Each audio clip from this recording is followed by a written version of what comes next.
broad open mouth full of very sharp white teeth. He flinched, lost his footing, and almost fell, but sacrificing skin, he managed to keep his grip on the higher branches. He swung there for a heart-stopping second before he scrabbled his feet back onto a thicker lower branch. Branches creaked above, as if suddenly bearing more weight, and the foliage moved so Terciel got a proper look at what was above him. He was surprised to see it was a man, or sort of a man, because his first half-seen impression was of something smaller. That said, this man was no taller than Terciel, albeit much broader across the shoulders. He had an odd pinkish nose, and there was that hideous many-toothed mouth and the huge emerald eyes. Adding to his strangeness, his skin was entirely covered in fine, very white fur or down, which grew longer on his head and chin to give the appearance of hair and a beard. He had been eating figbird chicks out of a nest, crunching their tiny bones. There was a feather in the corner of his mouth, and a single drop of blood on his broad white chest. A red leather collar was fastened tight around his neck, a collar that swarmed with charter marks to make some sort of spell, and a tiny silver bell hung from the collar. The boy could see the clapper swing inside, but it made no sound, at least not one that he could hear. "So," said whatever this thing was, spitting out the feather. His voice was that of a grown man, and sardonic. "You're her new one." The boy crouched lower on the branch, ready to drop down to the next branch below, to climb down as fast as, or even faster than, he had climbed up. "Don't fret," said the creature. "You're safe enough from me." "What are you?" asked the boy nervously. He had one foot on the branch below, but he stayed where he was, for the moment.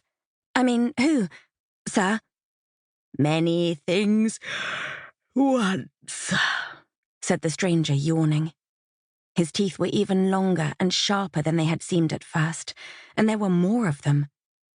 "I am a servant of the Abhorsons, or, to be more accurate, a slave. I have had many names. Your mistress calls me more grim." "The Abhorson?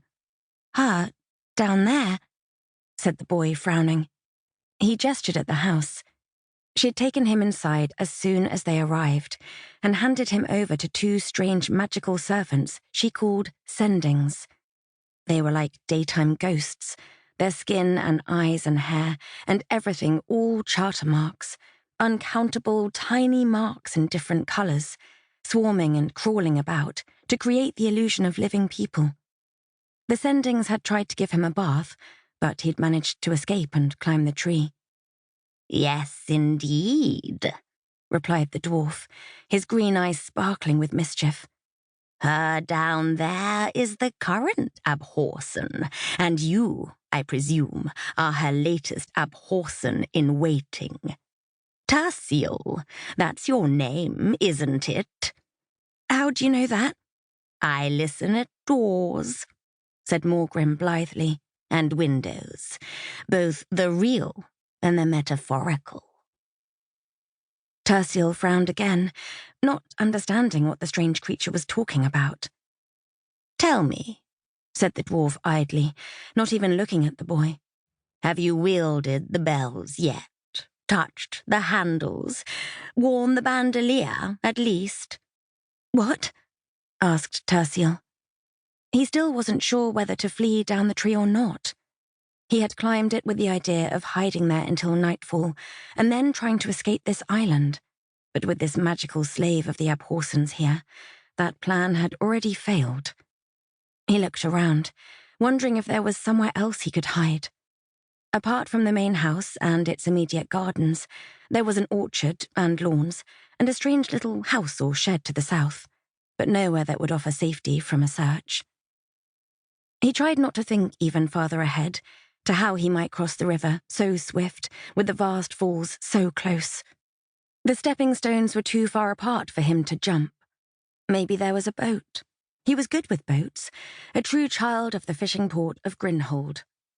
launched from the northern end of the island. To keep listening to this audiobook, I've left you a link in the description so you can do it, at no cost thanks to Audible's 30-day free trial.